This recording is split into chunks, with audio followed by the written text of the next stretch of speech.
وأشهد أن محمدا عبده ورسوله اللهم صل وسلم على محمد وعلى آله وأصحابه ومن تبعهم بإحسان إلى يوم الدين وبعد. Alhamdulillah, Allah SWT memberikan kepada kita waktu-waktu yang berharga. Sesungguhnya waktu yang berharga ini tidak akan pernah kembali lagi. Saya teringat sebuah hadis yang diriwayatkan oleh Abu Sa'id Al-Khudri radhiyallahu taala anhu, bahwasanya Rasulullah sallallahu alaihi wasallam mengatakan, inna dunya hulwatun khadirah. Sesungguhnya dunia itu hulwah, manis.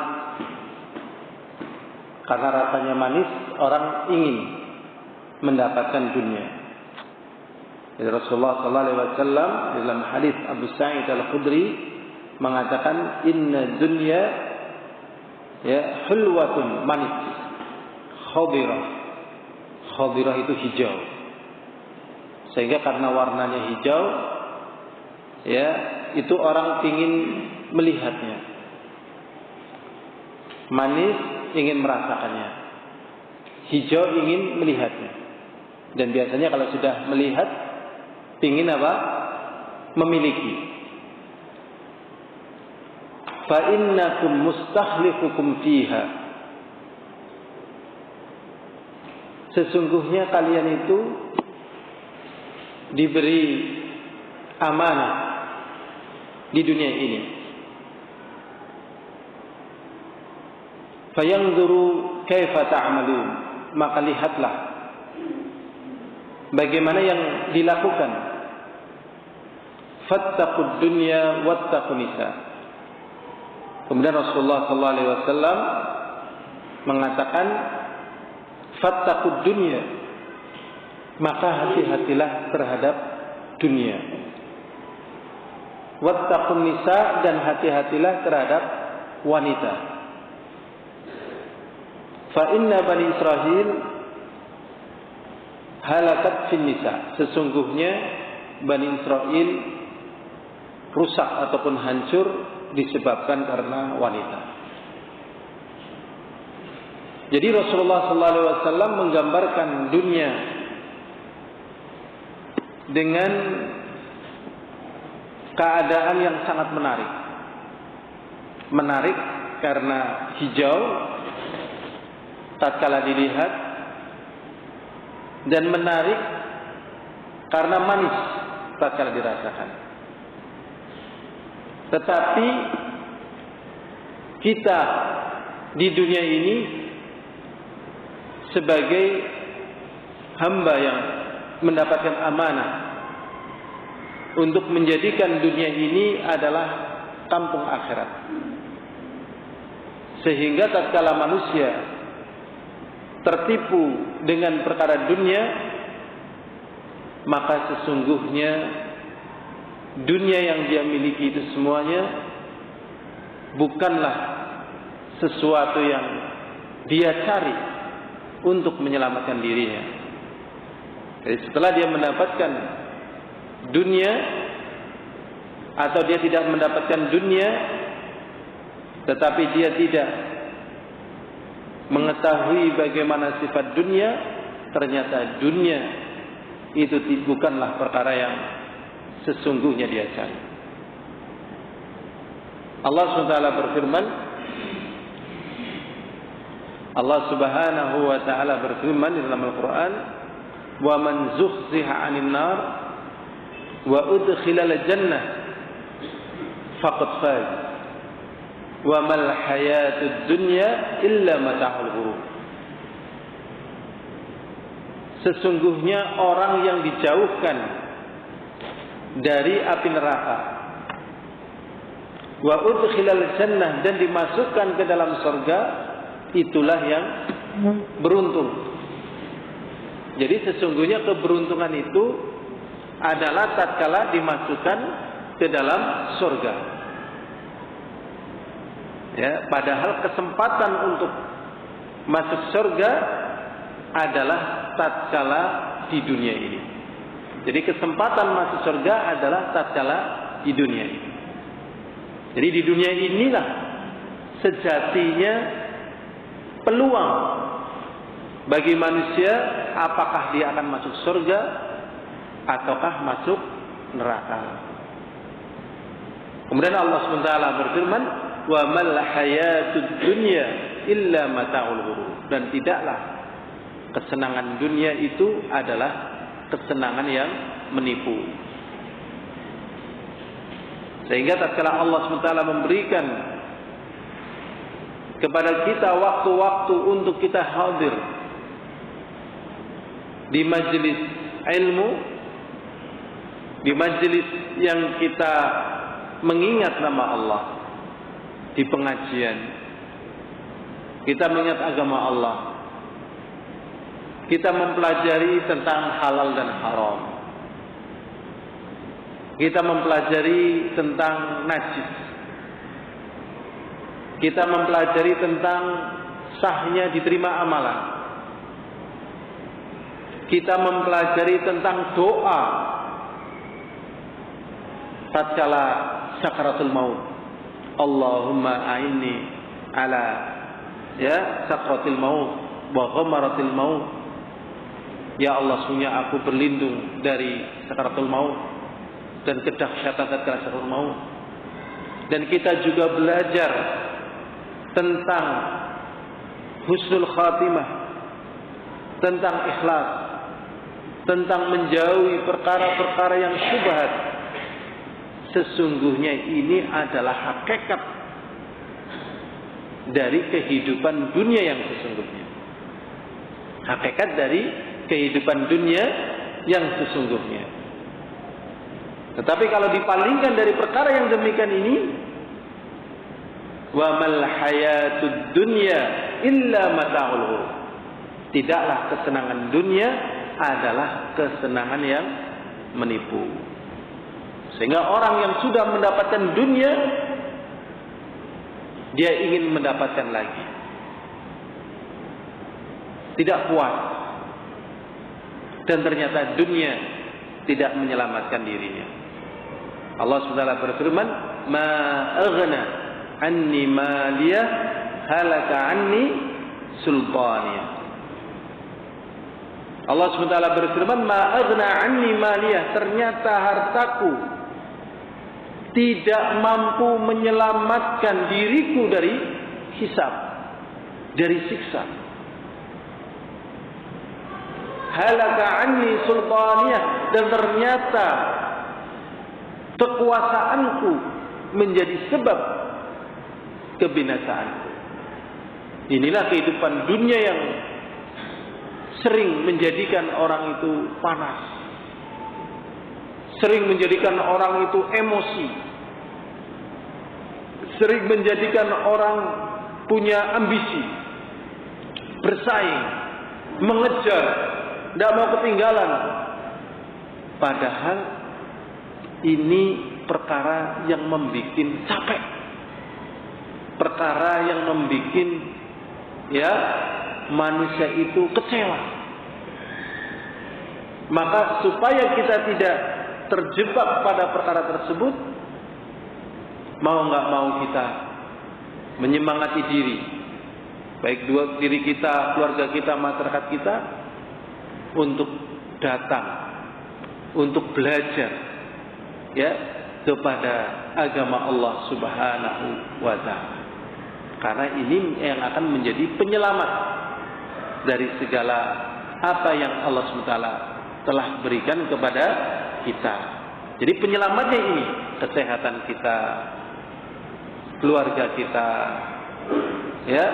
harta kita. Penyelamatnya adalah tatkala kita berjalan dengan keridhaan Allah Subhanahu wa Ta'ala.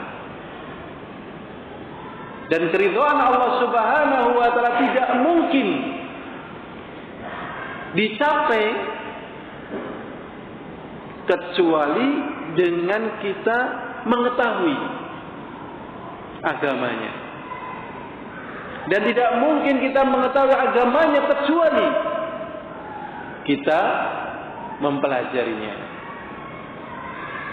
Sehingga Rasulullah SAW mengatakan, innamal ilmu bitta'allum wa innamal hilmu bittahallum. Rasulullah SAW mengatakan, sesungguhnya yang namanya ilmu bisa diketahui, jalannya cuma belajar. Dan sesungguhnya kita memiliki sifat hilm, ya, tepat, tidak tergesa-gesa, hati-hati. Caranya ya belajar untuk kita hilm, untuk melatih diri kita menjadi orang yang tidak gegabah, ya, tidak tergesa-gesa. Pernah satu ketika, waktu itu para sahabat sedang kumpul-kumpul, ya, membicarakan tentang pasukan yang dikirim oleh Rasulullah ke Bahrain. Dikirim ke Bahrain, menang, membawa ghanimah. Yang namanya membawa ghanimah kan berarti mau dapat rezeki, mau dapat apa? Kekayaan, ghanimah yang banyak. Kemudian tatkala mereka ngobrol-ngobrol tentang masalah ghanimah, Rasulullah bertanya, apakah kalian sedang membicarakan ghanimah yang dibawa dari Bahrain yang akan dibagi? Dijawab oleh para sahabat waktu, iya wahai Rasulullah. Maka Rasulullah SAW memberikan gambaran bagaimana sesungguhnya perkara dunia itu, bagaimana sesungguhnya perkara-perkara yang kita jumpai dalam kehidupan dunia ini. Apa kata Rasulullah? Ma akhsha alaikumul faqr. Aku tidak khawatir kepada kalian tertimpa kefakiran. Walakin akhsha alaikum an tubsata alaikumud dunya. Akan tetapi yang aku khawatirkan adalah dibentangkannya pintu dunia. Kalau orang beriman misalnya diuji dengan kefakiran, kuat. Rata-rata kalau diuji dengan kefakiran, orang beriman, bertakwa, berilmu, diuji dengan kefakiran apa? Kuat. Ya, kuat, sabar. Ya. Walakin akhsha an tubsata alaikumud dunya, akan tetapi yang aku khawatirkan, kata Rasulullah, bukan diuji dengan kemiskinan, kekurangan, tetapi dibentangkannya pintu dunia. Dibentangkannya pintu apa? Dunia. Jadi pintu dunia terbentang. Ya, di zaman kita sekarang ini gambaran pintu dunia terbentang, betul-betul. Sehingga tatkala ada orang yang merasa kurang, itu terpuruk sekali. Kalau ada orang merasa apa? Kurang, rasanya terpuruk sekali. Kalau mendapatkan perkara-perkara ujian dunia, rasanya berat sekali. Karena melihat teman-temannya dunianya itu Masya Allah, kekayaannya luar biasa, keadaannya luar biasa, dan peluang luar biasa. Ya, karena dibentangkannya pintu dunia semuanya, kata Rasulullah, fatanafasuha, maka semuanya ingin berlomba-lomba mendapatkan dunia.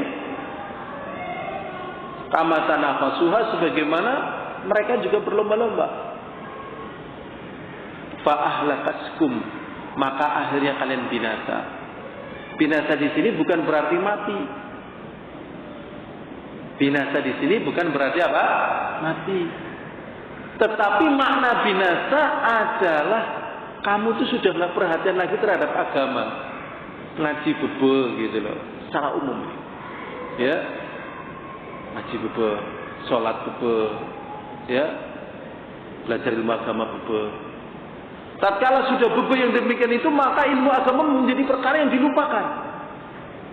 Tatkala dilupakan, akhirnya sudah tidak tahu, misalnya ya, najis mughaladah kemarin tentang anjing, tentang uang hasil melasur itu haram, nggak tahu.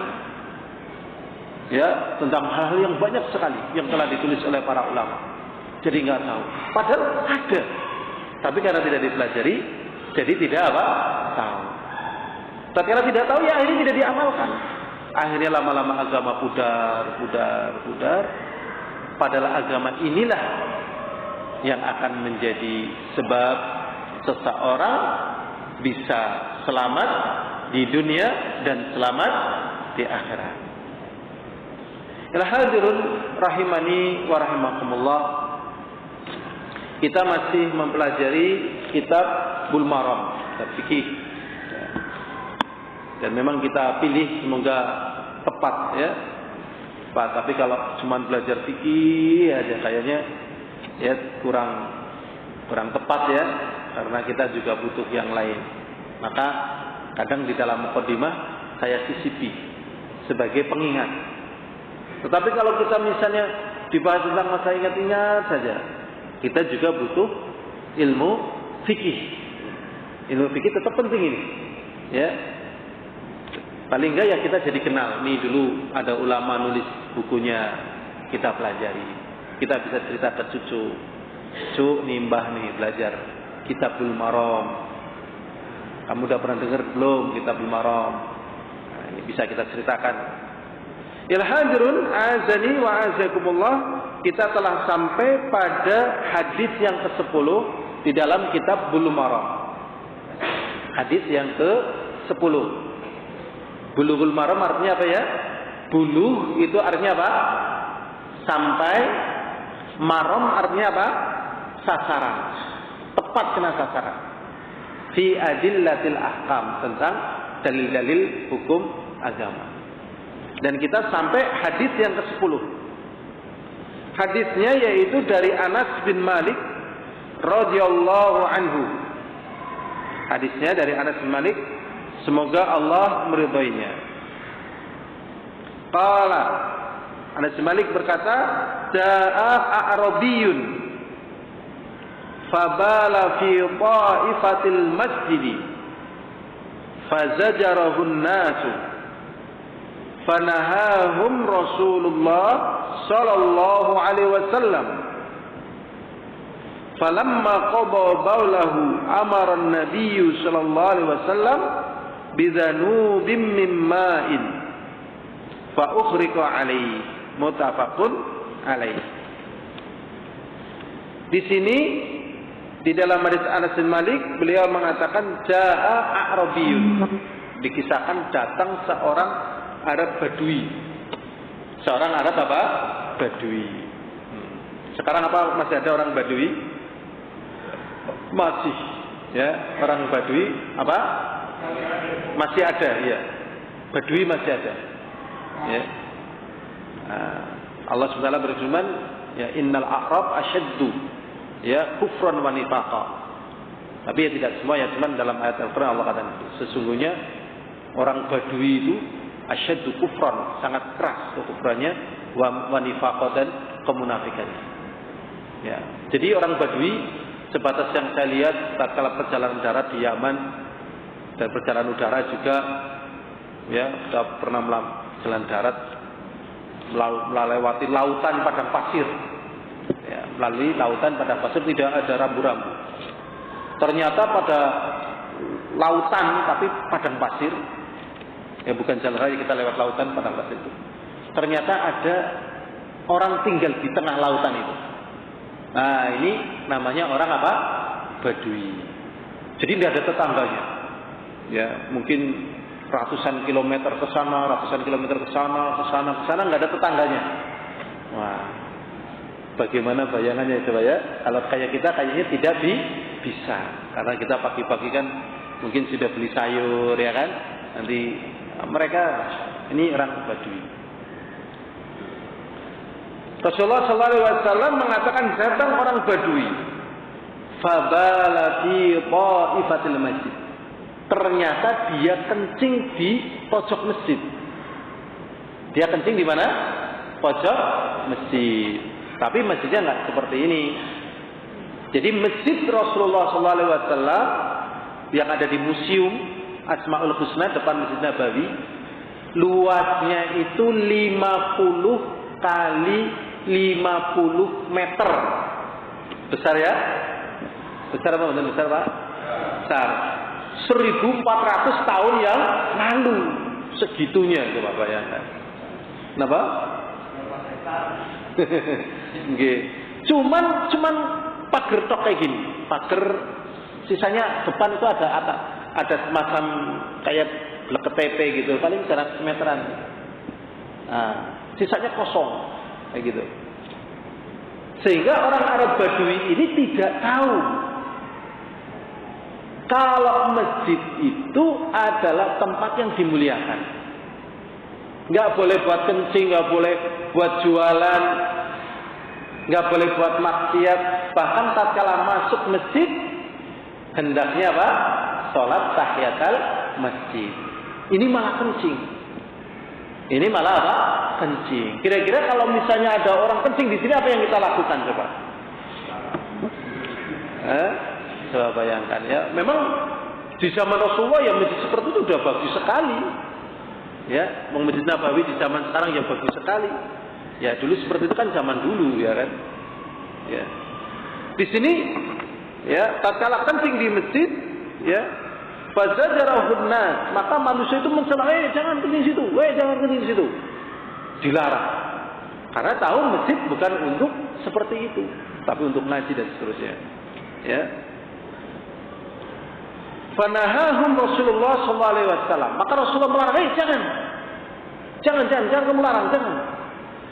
Jadi orang yang memperingatkan orang Badui yang sedang kencing di masjid tadi dilarang oleh Rasulullah, kamu jangan ingkar tersebut. Kenapa dilarang? Di sini ada 2 pelajaran. Yang pertama, kalau misalnya, jangan kencing di situ, ketakutan misalnya. Akhirnya kencingnya langsung apa? Berhenti. Nah, kalau kencingnya berhenti, kan khawatir menjadikan Arab Badui ini apa? Sakit. Ya, tiba-tiba berhenti padahal lagi kencing. Ini kemungkinan pertama. Kemungkinan kedua, dia nggak berhenti, tapi lari. Jangan kencing di situ. Akhirnya apa? Lari, padahal dalam keadaan apa? Kencing. Apa yang terjadi kalau lari? Dia sambil dalam keadaan kencing. Gimana? Iya, air kencingnya kocar kacir atau auratnya kelihatan dan seterusnya. Gimana? ini nyata ini. Di samping di dalam masalah ini menunjukkan betapa kasih sayangnya Rasulullah. Dan juga betapa panjangnya atau jauhnya pandangan Rasulullah Sallallahu Alaihi Wasallam. Ya, kalau bukan Nabi, kemudian mengingkari orang yang, jangan, biarkan aja kencing. Mungkin sudah dimarahi. Kamu tahu nggak, itu kan kencing di masjid. Bukannya kamu celah, bukannya kamu marah, kamu malah bela, ini gimana kamu? Cuman karena yang melakukan Rasulullah, akhirnya mereka menahan diri. Lah maksudnya apa? Maksudnya memang di dalam kehidupan dunia ini, isine gue secara umum ya, di dunia ini isine gue ujian. Sing pinter dadi ujian nggo wong sing urung ngerti. Wong sing urung ngerti dadi ujian terhadap orang yang tahu. Ya kan? Makanya saling salah menyalahkan itu biasa terus di dunia ini, biasa. Terus salah-salahan terus karena ya itu tadi perbedaan orang. Allah SWT berfirman, "Wa ja'alna ba'dakum li ba'din fitnatan atasbirun fa kana rabbuka basira." Dan sesungguhnya kami jadikan sebagian kalian dengan sebagian yang lain sebagai ujian. Apakah kalian mau bersabar? Dan bahwasanya Allah itu tak tahu. Jadi di sini Rasulullah SAW melarang para sahabat, melarang orang Badui tersebut, ya, tatkala kencing di masjid. Kemudian pelajaran fikih di sini, di dalam hadis ini, falamma qada baulahu, maka tatkala kencingnya sudah selesai, amaran Nabi sallallahu alaihi wasallam bi dzanubin, maka Rasulullah sallallahu alaihi wasallam memerintahkan untuk diambilkan air satu ember. Air satu apa? Ember. Berarti zaman gemien wisana ember. Padahal mungkin Indonesia masih pada mengkali ya. 1400 tahun yang lalu mengkali atau udah pakai ember ini masyarakat kita. Masih pada mengkali ya. Modern dakwah Rasulullah ya, masya Allah, sudah pakai ember, udah tahu cara membuang najis ya. Falamma qada baulahu amara Nabi sallallahu alaihi wasallam bidzanubin, Rasulullah SAW merintahkan untuk membawa satu ember mimma'in dari air, fa ukhriqa alaih, kemudian diguyurkan di tempat jatuhnya kencing, diguyurkan di tanah tersebut, sehingga tanahnya itu nggak perlu dikeruk. Tapi biar tanahnya kembali netral, diguyur dengan apa? Air. Jadi air itu memang mensucikan, ya, baik dirinya sendiri kalau kemasukan najis atau mensucikan yang lainnya. Dan di sini menunjukkan bahwasanya air kencing itu adalah apa? Najis. Makanya orang yang kencing itu tidak cepok, ini bisa mendatangkan azab. Hati-hati sekali, banyak orang kalau kencing tidak apa? Cepok. Apalagi kencingnya maaf yang sering kita lihat turun dari mobil ya, cuman itu kencing udah nggak cepok nggak, masya Allah. Dulu kalau ke terminal itu baunya pesing. Ya, sekarang kayaknya sudah nggak terminalnya ya, tambah rapi. Ini hati-hati sekali. Kencing ini bisa menjadikan sebab diazab ini. Karena kalau orang kena najis pakaiannya, sholatnya nggak sah. Kalau misalnya sholat ternyata belum cepok, sholatnya juga nggak sah. Berarti badannya itu dalam keadaan senantiasa membawa najis. Bagaimana doanya mau dikabulkan? Bagaimana syaitan mau menjauh dari dirinya, mendekat? Makanya berawal dari tidak perhatian terhadap cepok, ternyata menjadikan hidupnya ya ugal-ugalan, hidupnya enggak tentram, sukar berdoa. Ini karena adanya apa? Najis. Adanya apa? Najis. Maka penting sekali ya menjaga kesucian tubuh kita. Di antaranya tatkala apa? Kencing harus bersih. Beginilah hadirun azani wa azakumullah. Siapakah yang kencing di masjid waktu itu, di masjid Rasulullah? Namanya Dzul Khuwaisirah. Namanya siapa? Dzul Khuwaisirah. Jadi orang yang kencing itu diketahui namanya Dzul Khuwaisirah. Kemudian pertanyaan lagi, siapakah orang yang mengatakan kepada Rasulullah, ya Rasulullah, bertakwalah kamu kepada Allah,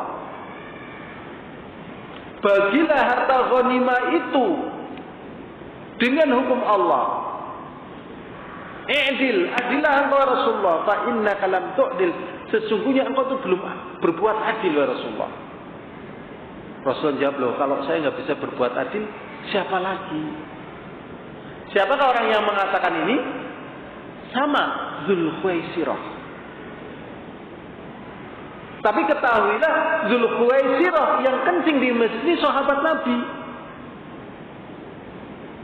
Sedangkan Dzul Khuwaisirah yang mengatakan tadi, kamu tuh belum adil ya Rasulullah, itu menjadi tokoh Khawarij. Ya, menjadi tokoh apa? Khawarij. Ternyata sama nama, beda orang. Namanya sama, orangnya beda. Dari sisi mana diketahui? Dari sisi orang yang kencing di masjid ini asalnya dari Yaman. Sehingga dikatakan Dzul Khuwaisirah ya al-Yamani.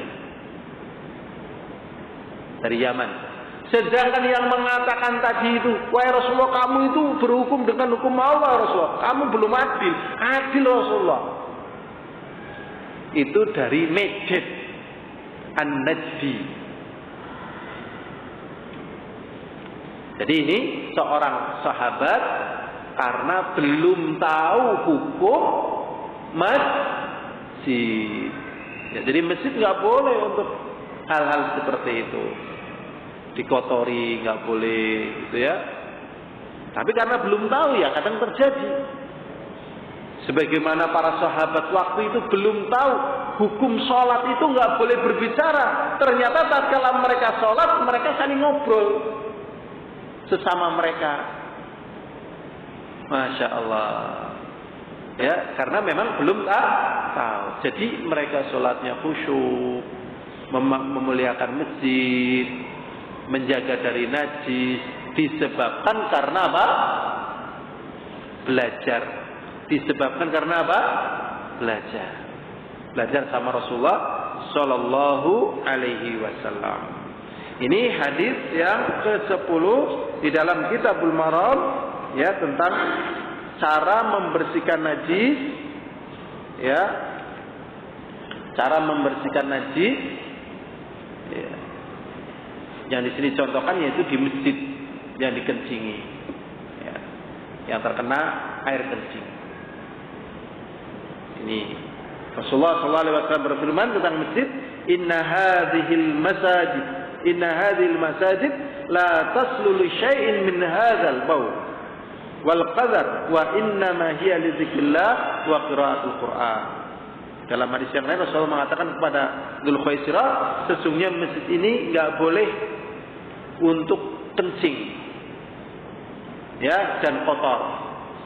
Akan tetapi masjid itu untuk zikir kepada Allah dan membaca Al-Qur'an. Ya hadirun azani wa azakumullah. Setelah selesai hadis yang ke-10 di dalam Kitabul Maram. Jadi kesimpulannya, ya, air kencing itu najis. Sekarang kita masuk hadis yang ke-11. Hadis yang ke-11. Ini ya kayaknya agak jauh tapi tetap masih ada hubungannya dengan pembahasan, ya. Yaitu hadis dari Ibnu Umar radhiyallahu anhu qala qala Rasulullah sallallahu alaihi wasallam. Hadis dari Abdullah Ibnu Umar berkata Rasulullah sallallahu alaihi wasallam. Rasulullah sallallahu alaihi wasallam mengatakan ukhillat lana maitatani. Dihalalkan buat kami 2 jenis bangkai. Jadi bangkai dalam agama kita hukumnya apa? Haram. Walaupun itu bangkai sapi. Misalnya sapi ketabrak truk mati, apa setabak ininya. Ya. Kalau dagingnya di PTT enak nggak kira-kira? Enak tuh, tepung seger loh.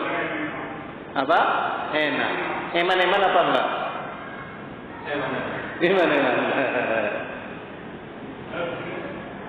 Sapi loh. Eman-eman apa enggak? Yang betul tidak eman-eman. Karena itu haram. Haram ya, enggak boleh. Kalau dimakan enggak boleh. Mungkin kalau misalnya untuk pupuk, pakan lele dan sebagainya sih enggak apa-apa. Ya. Pupuk atau tapi dimakan enggak boleh. Ini orang beriman ini. Dari makanan itu melahirkan akhlak.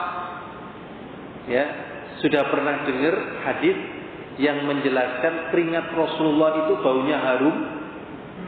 Udah pernah dengar belum? Ada di dalam Sahih Bukhari. Jadi keringatnya Rasulullah baunya apa? Kalau keringat kita baunya harum?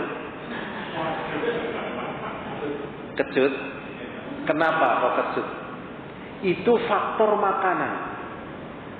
Kalau orang sering makan babi, keringetnya itu katanya ngeri banget, jijik itu.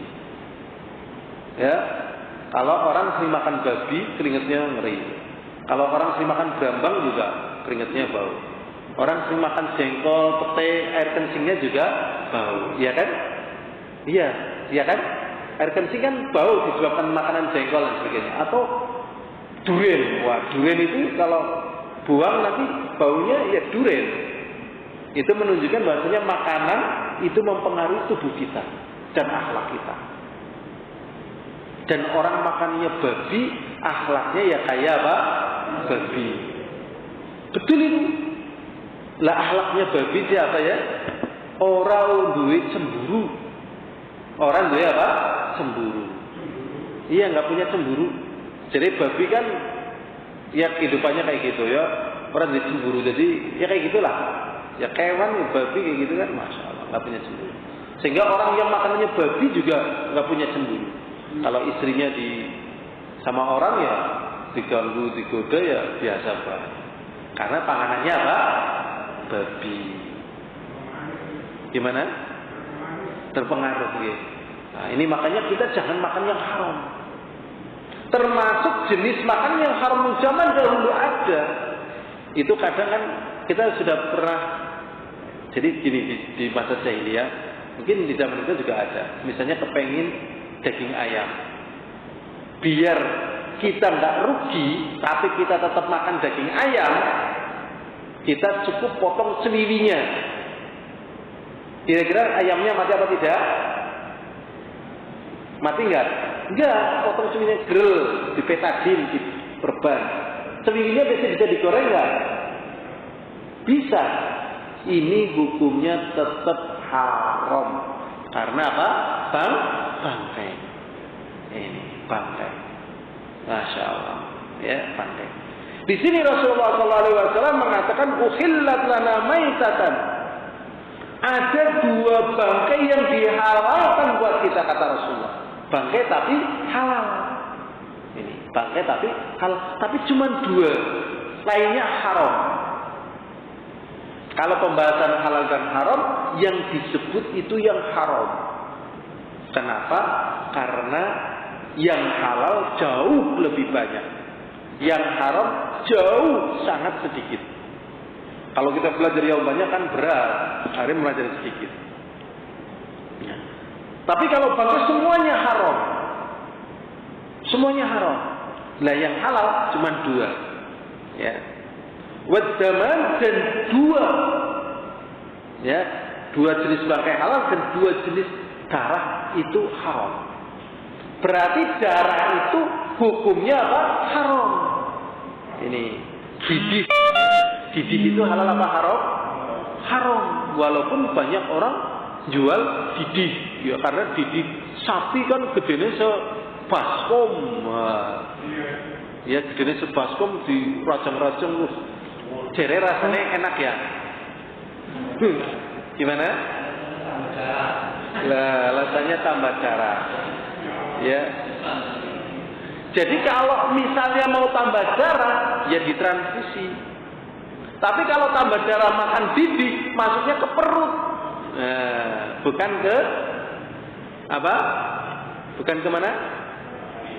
Bukan ke urat nadi ya. Nah, kayak tadi ada yang nanya, Ustaz, ini gimana hukumnya Ustaz? Itu kan ada orang supaya sembuh dari penyakit asma, gitu ya. Itu mamah pisang, terus tembukur yang masih hidup, syaratnya tembukur yang masih apa? Hidup. 5 dimasukkan ke dalam pisang, kemudian dimakan, gitu loh. Nah ini gimana, Masya Allah. Kalau secara medis tembukur itu belum ditemukan sebagai obat asma, sehingga ya belum ada medisnya sebagainya, nggak bisa. Tapi sembuh Ustaz. Yang namanya kesembuhan itu dari Allah. Berapa banyak orang sakit ditanya, "Kowe sakit ditambani apa? Karo apa?" "Mbuh mari dewek." Iya enggak? Nah, tubuh kita petil, ditambani karo apa? "Mbuh tukul dewek." Rambut kita digondrong, dene gondrong bawa kuat nang apa? "Mbuh tukul dewek." Iya enggak? Rambut kan tukul dewek. Apakah kita memberitahu, tukul?" Kan enggak. Rambut tukul dewek dan sebagainya. Termasuk tubuh ini juga melawan penyakit dan akhirnya sembuh. Nah tapi gimana Ustaz kok sembuh? Ya tadi dengan Allah SWT. Nah kalau misalnya ya karena di dalam syariat itu misalnya itu ya itu harus berkasihan ya, dan itu kan masa ya hidup-hidup seperti itu ya. Nah ini tetap secara medis dan secara agama tidak dituntunkan. Kita lanjutkan lagi.